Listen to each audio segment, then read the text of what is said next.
verset. La parole de Dieu, bien-aimé, c'est réellement la nourriture qui donne la vie et la vie à notre esprit. La vie ne se trouve pas ailleurs, la vie se trouve dans la parole de Dieu. N'attends pas d'avoir faim pour manger, tu peux prévenir la faim. Si tu manges bien, il sera difficile que tu atteignes un coup où tu as trop faim. Il faut prévenir, il faut manger le matin, midi, soir, pas attendre le soir pour chercher la parole de Dieu. Ça veut dire qu'il ne faut pas attendre lorsque les choses vont mal dans ta vie pour chercher Dieu dans sa parole. Tous les jours, tu as besoin de te nourrir du fer spirituel, calcium spirituel, vitamine B spirituelle. Tu as besoin d'entendre la parole de Dieu pour que tes muscles soient fortifiés et forts. Souvent, les enfants de Dieu, nous oublions pourquoi nous existons. Je n'aime pas, je déteste les chrétiens qui se font malmener par le diable. Mais parce que toute ma vie, le diable ne m'a jamais malmené. Lorsque je dis ça, les gens trouvent que je suis prétentieux. Je n'ai pas des millions, mais je ne connais pas un seul instant où le diable m'a déjà malmené. Et il ne pourra jamais me malmener. S'il m'arrive quelque chose, c'est que Dieu est en train de me faire passer par l'épreuve pour manifester sa gloire. Je refuse les chrétiens qui se font malmener par les diables. Vous êtes appelés à dominer et vous devez marcher avec cette conscience-là partout. N'acceptez pas que le diable domine sur vous. N'acceptez pas que la pauvreté domine sur vous. N'acceptez pas que le monde domine sur vous. Tout ce que vous avez à faire, c'est de refuser et de brandir votre identité. Satan a juste peur de ton identité. Le jour où tu connais ton identité, le diable est zéro devant toi. Il veut que tu sois naïf et inconscient de ce que tu vaux réellement. Satan veut te faire accepter une vie qui n'est pas à toi. Tu dois refuser une vie qui est une vie de médiocrité.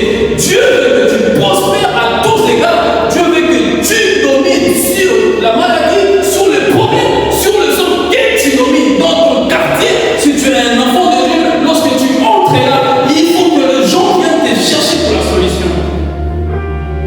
C'est ça le ministère que Dieu nous a donné. Vous êtes des soldats, vous êtes des guerriers. N'acceptez pas que quelqu'un vous fasse entrer le contraire dans la tête, que votre foi vous dise que vous êtes né pour dominer. Et ça va quitter la dimension de la confession pour vivre ces choses.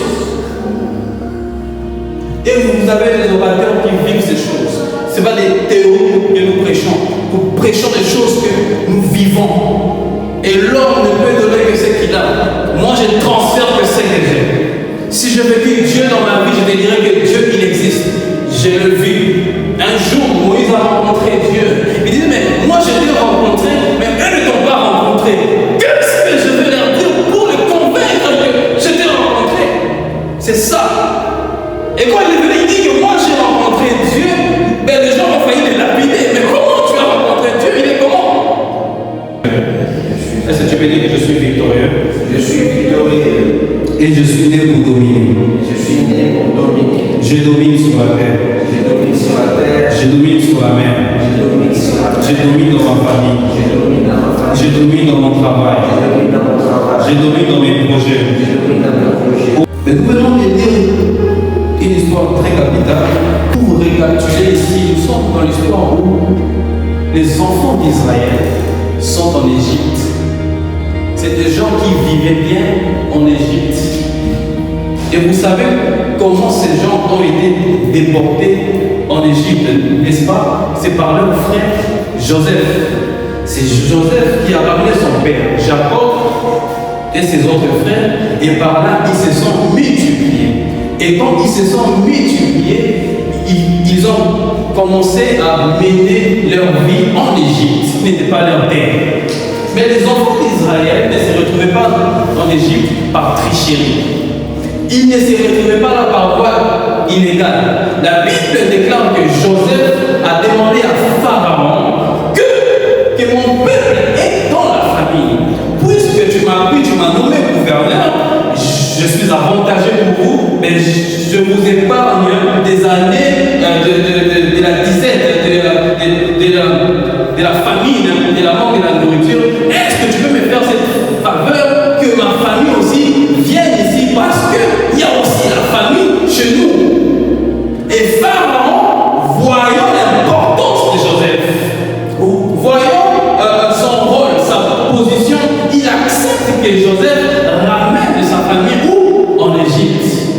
Et c'est comme ça que la famille de Joseph, c'est des immigrés. Comme ici au Canada, nous avons des immigrés, parfois bien assis que les autochtones.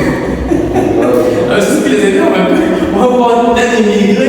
Et c'est ce qui est arrivé. C'est que les enfants d'Israël ont commencé à vivre et à grandir et à devenir quand j'y arrive. Et c'est comme ici au Canada, nous avons des immigrés qui sont ici, mais qui sont plus stables que les Québécois,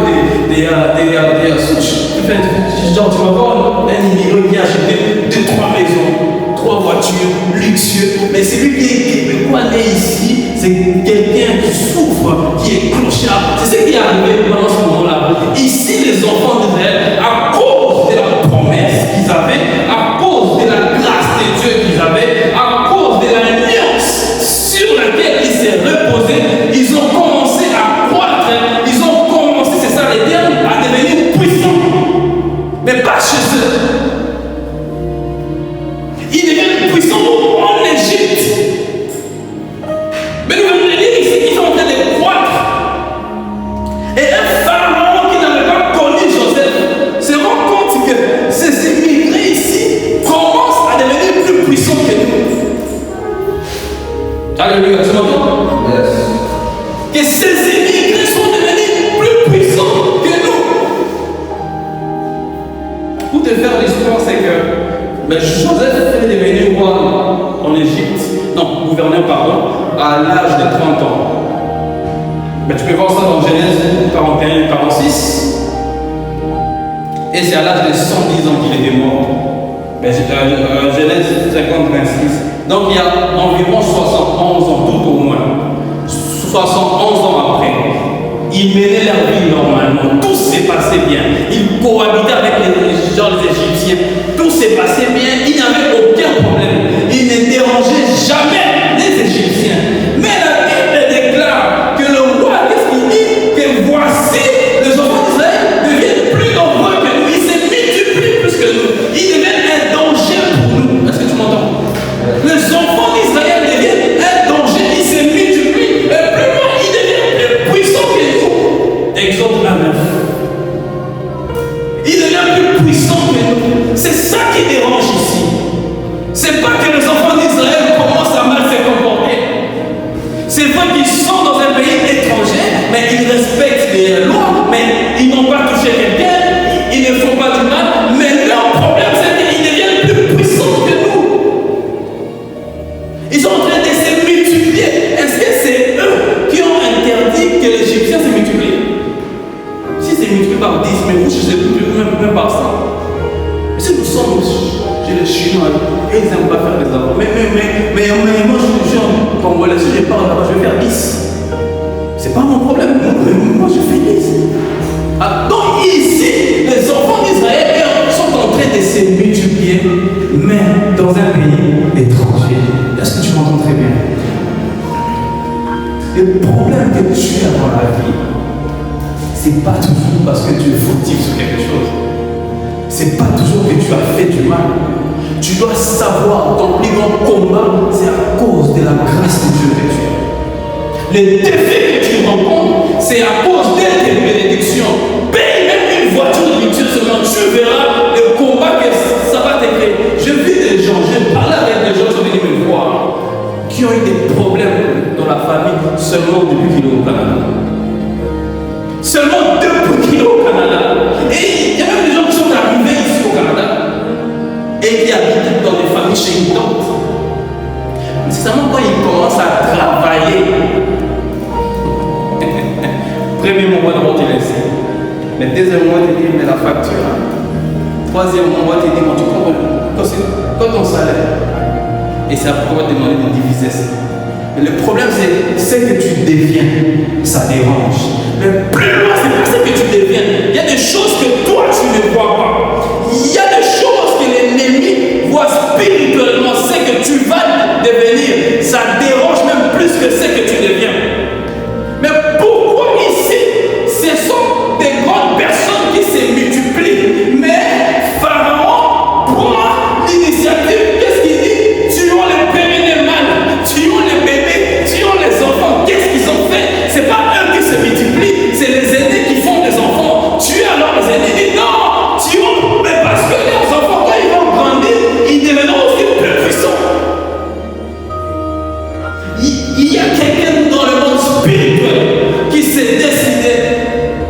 d'arrêter ton évolution.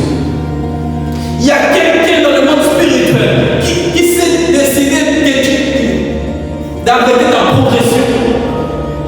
Tu dois faire très attention. Ce n'est pas tout bonheur qui t'arrive qui sourit aux gens. Ce n'est pas toute bénédiction qui t'arrive qui sourit aux gens. Tu n'as rien fait. Il y a des gens qui te détestent seulement parce que tu es joli. Tu n'as rien fait. Comment les gens deviennent puissants? Ils ne vous puissent même pas, mais tu as des préméditations que demain, s'il y a la guerre, ils peuvent s'associer avec nos ennemis. Pourquoi tu as des intentions à ma place? Et ce soir, j'aimerais te dire que sois fort. Que le problème qui t'arrive dans la vie, c'est à cause de ce que tu es. C'est à cause de la grâce de Dieu. Plus de 71 ans, il n'y avait jamais eu de problème. Ils n'avaient jamais tué les Égyptiens. Mais, puisqu'ils devenaient plus puissants, il faut les arrêter. Tu as des gens qui se sont rapprochés à toi dans la vie. Toi, tu penses que c'est un ami, mais c'est juste pour t'arrêter, tu ne sais pas. Il y a des gens qui sont des éléments de stagnation, de progression. Si tu vois que tu te mets avec une personne et tu n'évolues pas, il faut te séparer de cette personne. Tu as des gens que le diable va t'envoyer. Tu as même des milieux qu'il faut quitter. Je peux monter un peu maintenant. Il y a des choses que je garde encore. Hein? Tu as des fréquentations que tu dois te détacher. Tu as des milieux qui sont des éléments de stagnation. Le diable n'est pas content. Tu as des personnes qui ne sont pas contentes de te voir progresser. Ils deviennent puissants. Ils deviennent nombreux. Toute bénédiction de Dieu dans ta vie, c'est une source d'inquiétude pour les vies. Et ça, tu dois en être conscient. C'est pourquoi parfois pour la discrétion. Il faut la discrétion. Mais j'ai vu quelqu'un snapper même son contrat de travail. Il va mettre ça sur les réseaux sociaux. Mais puis le lendemain, il y a 3 dés dans la famille inventée. Mais il faut que tu envoies la contribution parce que toi, tu as maintenant 30 $. La contribution. Mais qui a déjà reçu le combat dans la vie à cause juste de la bénédiction de Dieu? Avez-vous jamais arrivé dans vos vies? Juste parce que Dieu est en train de te bénir, tu reçois des combats. Alléluia. C'est ton élévation qui dérange. C'est ton succès qui dérange. C'est ton attachement avec Dieu. Tu as des gens, une fois que tu prends la décision de te donner à l'église, c'est là même que tu as des amis qui te quittent. Mais c'est là même que tu as des gens qui te créent des problèmes. C'est depuis que tu te donnes dans des choses de Dieu que tu as l'impression que les problèmes s'intensifient dans ta vie. Le diable ne laissera pas tranquille ta destinée très fort. Alléluia. Alléluia. Je vous entendez m'observer pour que ça me fait un peu. Je suis en train de dire que la grâce de Dieu dans ta vie, la première chose que ça t'attire, ce n'est pas les bénédictions, c'est les combats. Si Joseph, il n'avait jamais rêvé, il n'aurait jamais dû se retrouver en Égypte vendu. Son problème, ce n'est pas que c'est un impoli. Son problème, ce n'est pas que c'est un arrogant. Son problème, c'est qu'il a rêvé. Et plus loin, il a mal rêvé. Que lui est en train de dominer sur ses parents, sur ses enfants. C'est mal rêvé, ça. S'il rêvait que c'est eux qui dominaient sur lui, ça allait être mieux. Ton problème, c'est la prophétie que tu as reçue. Ton problème, c'est la parole de Dieu sur ta vie. Tu as des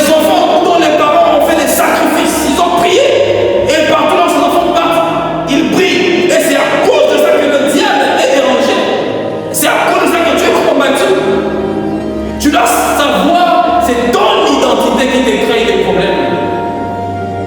C'est pourquoi tu ne dois pas lâcher prise. Alléluia. Et pourquoi ce qui l'a dérangé, c'est quoi? Il a appris que ce qui est né, ce n'est pas un enfant normal, celui qui est né là. Mais c'est un roi. Et ça le perturbe. C'est un bébé qui est né, mais ça le perturbe déjà. S'il y a des combats à la mûre, il faut faire attention, c'est pas pour rien. Plus tu grandis, plus tu deviens puissant, plus ta vie devient bien, plus le combat vient. Tu dois être conscient de ces choses. Alléluia. Le plan de l'ennemi, c'est d'empêcher que la croissance puisse arriver dans ta vie. Il dit, empêchons qu'il les accroisse et que s'il survient une guerre, il ne se joigne à nos ennemis. Empêchons. Le but de l'ennemi, c'est de t'empêcher d'aller dans ta destinée. C'est de t'empêcher de grandir. C'est de t'empêcher de vivre les promesses de Dieu. Tu dois être conscient de cela. C'est pourquoi tu ne peux pas laisser l'ennemi tranquille. Je vais te donner deux choses, deux attitudes que tu dois avoir sur base de la bénédiction, les promesses de Dieu dans ta vie. Ça m'étonne quand quelqu'un, surtout qui a les promesses de Dieu, surtout qui a la paix, surtout qui a bien la grâce de Dieu, veut mener sa vie comme tout le monde. Si tu as la grâce de Dieu, si tu as la paix, si tu as l'aura, si tu as l'étoile, tu es une cible 24 heures sur 24. Tu dois en être conscient, tu ne peux pas marcher comme tout le monde. Celui qui n'a rien, celui qui n'est rien, Satan ne va pas s'occuper de lui. Si tu as trop de combats dans ta vie, trop de maladies, trop de défis, tu dois savoir que c'est ton étoile qui dérange. Et c'est pourquoi tu as besoin d'avoir deux attitudes. La première des choses, c'est que ici à la mûre, j'aimerais que nous soyons des personnes qui gardent les yeux fixés vers Dieu. Ça veut dire que j'ai des piqûres de gauche à droite, mais moi j'ai les regards fixés vers Dieu. Pourquoi? Parce que c'est pas toi le problème, c'est lui. C'est lui qui a déposé la grâce qui vient sur ta vie. Si les enfants d'Israël sont en train de devenir puissants, c'est parce que c'est Dieu qui est en train de le rendre puissant. Si la main de Dieu dans ta vie décrète le combat, c'est là qu'il faut se tourner. C'est vers celui-là. Tu dois t'attacher à la vie de prière, la vie de prière, la vie de prière, la vie de prière, la vie de prière. Il n'y a aucun homme sur la terre, des amis, ici sur la terre des humains, il n'y a aucune personne qui peut s'en sortir spirituellement sans la vie de prière. Fais ce que tu veux. Fais des études. Si tu n'as pas la vie de prière, le diable va se jouer de toi. Ce qui peut se passer, c'est que tu peux monter quand tu veux, mais tu es fragile. À tout moment, le diable peut te redescendre. Ne te lasse pas de la vie de prière. Je vais prophétiser comme tu veux, je vais prier comme tu veux. Si tu n'as pas la vie de prière, ta vie est exposée. Tu as besoin d'une connexion spirituelle tous les jours et dans tous les détails de ta vie. Comment tu feras face aux forces invisibles qui te font vivre ce que tu vis sur le plan visible?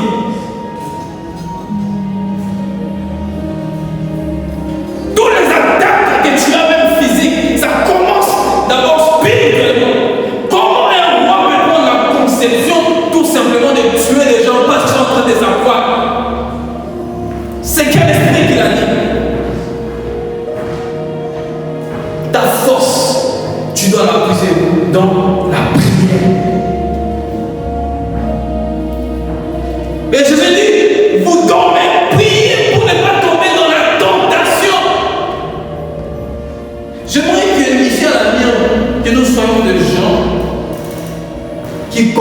leur vie à la prière. Tu peux avoir des combats, oh j'ai l'étoile, oh non, on fait ça, j'ai les prophéties. Si tu ne pries pas, tu verras rien. Tu verras rien. Cherche Dieu. Mais va pour puiser la force. La Bible déclare dans Exode 3, 7 à 10 que Dieu a entendu quoi? Les cris des enfants d'Israël. Et moi, ce qui me choque, c'est que si tu lis, tu vas voir que c'est marqué que Dieu dit je connais les souffrances de mon peuple. Il dit j'ai entendu d'abord les cris et je connais les souffrances de mon peuple. Mais tu connais les souffrances. Tu vois qu'ils sont en train de souffrir. Pourquoi tu les laisses souffrir? Je vais te répondre que toi tu souffres, n'est-ce pas? Que tu as des problèmes, n'est-ce pas? Que toi il y a des choses qui ne marchent pas dans ta vie, n'est-ce pas? Dieu connaît ça.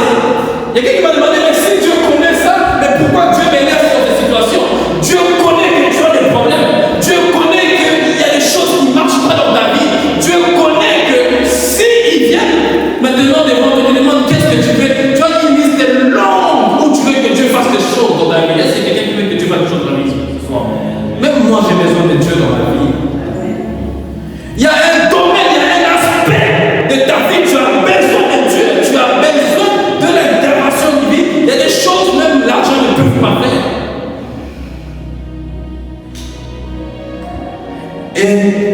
Mais ce qui est intriguant, c'est que Dieu connaît ces choses. Mais lui qui est l'omniscient, mais lui qui connaît tout, il connaît. Mais le problème, c'est que tu n'as pas encore crié. C'est ça le problème. Dieu connaît tes problèmes, mais il veut que toi tu fasses quoi? Que tu cries. Il dit, je connais les souffrances de mon peuple. Et ça faisait près de 5 siècles que ce peuple souffrait, mais sauf que ce peuple ne criait pas à l'Éternel. Alléluia. Tant que tu ne cries pas à l'Éternel, et tant que tu viens, tu me regardes les péchés, puis tu rentres. Tu viens, tu me regardes, puis tu rentres. Dieu va connaître tes souffrances. Mais c'est lui qui va fléchir chez genoux. Mais c'est lui qui va fixer les regards vers Dieu. C'est lui qui est en train de noyer comme Pierre. Pierre est en train de noyer, il dit, bon ok. Mais ce qui est drôle, c'est que Jésus est en train de voir Pierre se noyer. Jésus est en train de voir Pierre en train de se noyer. Est-ce qu'il a besoin que Pierre puisse parler pour qu'il puisse agir? Oui, il a besoin. Il veut que Pierre dise, Maître, fais quoi? Sauve-moi. Combien qui crient à Dieu à minuit ici? Combien qui crient à Dieu à 23h? Combien qui crient à Dieu à 12h? C'est quoi ton premier réflexe lorsque les choses ne marchent pas dans ta vie? C'est quoi ton premier réflexe?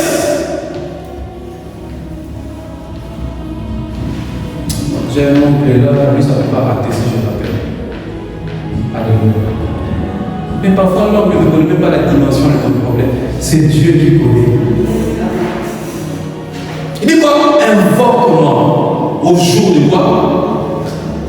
C'est David qui dit ça. Il dit, Dieu dit quoi? Invoque-moi quoi? Au jour de quoi? De la détresse.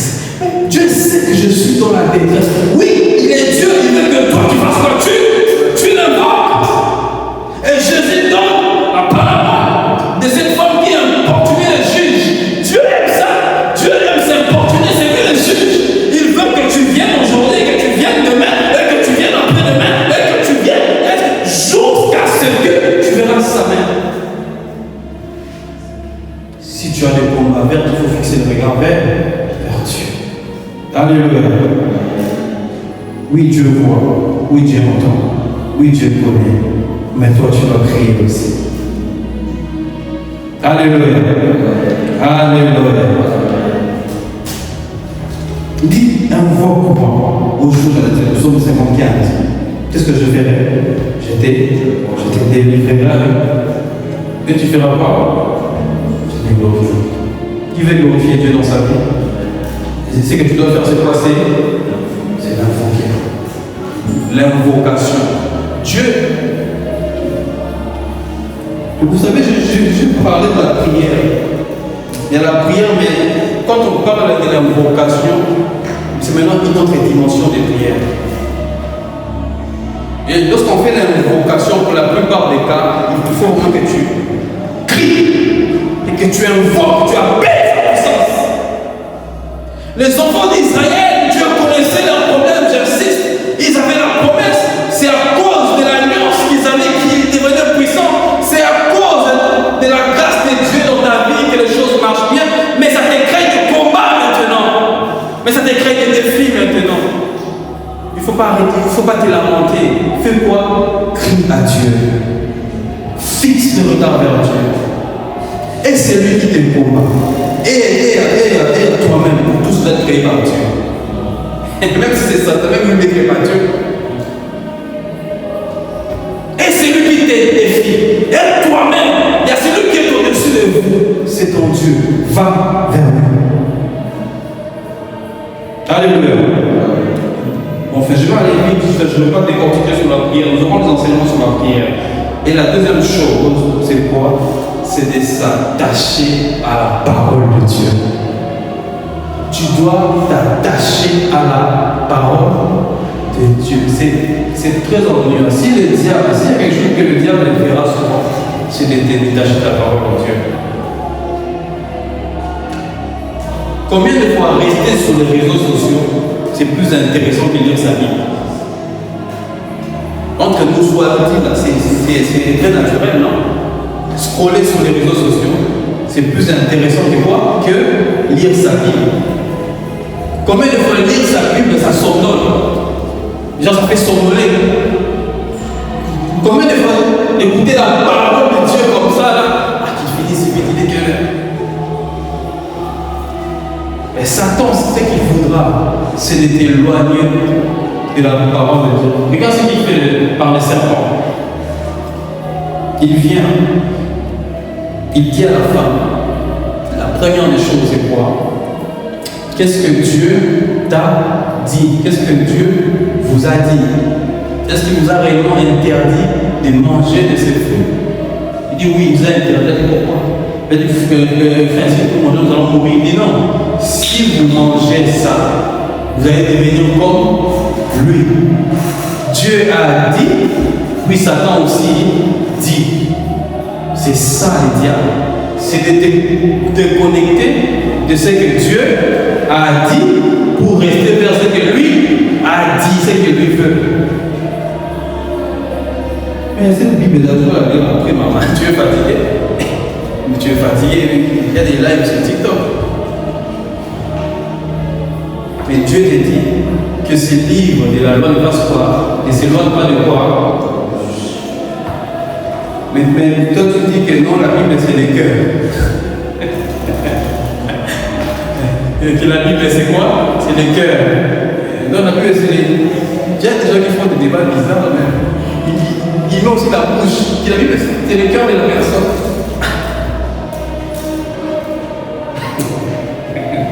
Dieu te dit que c'est le livre de la loi. Et il dit même que si tu les pratiques, tu verras pas le succès. Mais tu veux le succès, mais tu es loin de la parole de Dieu. C'est paradoxal. Tu vas vieillir. Je vais atténuer là. Tu vas vieillir, tu ne verras rien. Tant que tu n'es pas dans la parole de Dieu, Dieu est fidèle à sa parole. Dieu n'est pas fidèle à ta morphologie. Dieu est fidèle à sa parole. Il n'est pas fidèle à ton bon cœur. Tu vas aller plus loin. Mais parce que ton bon cœur n'est pas plus que son bon cœur. Et ton bon cœur est failli. Dieu est fidèle à sa parole. Tu dois méditer et vivre selon sa parole. Tu dois mesurer toute action de ta vie par rapport à la parole de Dieu. Toute pensée de ta vie, tu dois la mesurer, la matcher avec la parole de Dieu. Et sinon tu diras que j'ai longtemps prié, mais ça ne va pas marcher. Je pense que je vais m'arrêter, mais c'était vraiment l'exhortation. J'étais allé rapidement, puis j'ai scindé. Ça, je vois quelqu'un dehors, tu peux regarder si c'est quelqu'un qui fait quelque chose. S'il te plaît. La troisième chose, c'est vite fait. C'est que Papa Trésor nous a dit, et le dimanche passé, c'est la communion, c'est avec Dieu, il avait dit. Mais moi je rajoute aussi que c'est la communion avec le frère, parce que c'est là que Dieu déverse quoi? Sa bénédiction. Dieu dit à Pierre que tu es Pierre, sur toi je ferai quoi? Je vous bâtirai quoi? Mon église. Mais pour bâtir cette église, qu'est-ce qu'il dit? Que restez à Jérusalem, ne vous éloignez pas jusqu'à ce que l'Esprit fera quoi? Viendra. Mais Dieu pouvait isoler Pierre pour qu'il accomplisse cette promesse. Il a dit non, tu vas rester parmi tes frères. Reste là jusqu'à ce que l'Esprit va faire quoi? Viendra. Tu ne rencontreras pas les succès dans ton coin. Tu ne vivras pas les merveilles dans ta zone de confort. Tu as besoin, même Moïse, que tu as pris à part pour parler. Dieu a fini par lui donner Béthalel, Josué et ses compagnons pour accomplir la mission. Dieu ne bénit pas la foule. Dieu passe par les hommes pour bénir la foule. Et la plus grande bénédiction de la vie, c'est les hommes. Tu as besoin que Dieu passe par quelqu'un pour ta vie. C'est pourquoi tu dois choisir le bon entourage. Tu dois choisir les bonnes personnes. Et je suis en train de prier que sur ton chemin, que Dieu mette des bonnes personnes par le nom de Jésus-Christ. Oh, je suis en train de prier qu'une personne puisse t'aimer. Mais moi, je me rappelle, j'étais encore jeune, il y a une dame qui m'a vu, c'est une étrangère qui m'a dit, mais non, je vais te recruter, tu n'as pas toutes les compétences, mais je te recrute seulement parce que tu me plais. Quand on a parlé, j'ai senti quelque chose, je te recrute. J'ai dit que là où c'est difficile, Dieu va faciliter pour toi. Dieu va ouvrir le cœur des gens en ta faveur. Je dis pas amen, je dis pas amen. Tu as besoin de Dieu. Et je suis en train de prier ce soir que Dieu puisse te faire rencontrer quelqu'un qui va bousculer ta destinée. Pas tes efforts. Dieu va toucher le cœur de quelqu'un pour toi. Et quelqu'un va accepter de te faire signer un contrat. Pas parce que tu es spécial, mais Dieu a touché son cœur pour toi. Je suis entré dans un emploi chez une multinationale. Mais j'aimerais que j'entre, cette m'a invité à démissionner. Et puis Dieu m'a dit que non, je l'avais juste choisi dans cette entreprise là pour te faire entrer. Et après, elle va partir. Elle a démissionné, elle est partie, je suis resté là, j'ai fait un nom. Ouais. Dieu peut choisir un homme pour ta bénédiction. Que Dieu mette ce qu'on appelle l'homme providentiel sur ton chemin. Si Jésus a eu besoin de Jean-Baptiste, même quand tu as besoin de quelqu'un, que Dieu mette un homme ou femme providentiel sur ton chemin. Et quelqu'un sera une bénédiction pour toi et toi aussi tu seras une bénédiction pour les gens. Je déclare que tu seras comme Moïse. La fille de Pharaon a été une bénédiction pour Moïse et Moïse a été une bénédiction